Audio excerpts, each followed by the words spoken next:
আজ বানাচ্ছি অনুষ্ঠান বাড়ির এঁচোড় চিংড়ি। এঁচোড় চিংড়ি বানানোর জন্য প্রথমে একটা ভাজা মশলা তৈরি করে নিচ্ছি।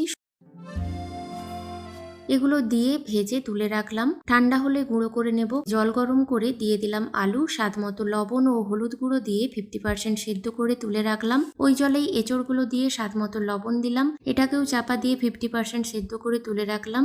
লবণ হলুদ মাখিয়ে রাখা চিংড়ি মাছগুলো দিয়ে হাই ফ্লেমে 1 মিনিট ভেজে তুলে নিলাম। আলুগুলোকে দিয়ে দিলাম, লাল করে ভেজে তুলে রাখলাম।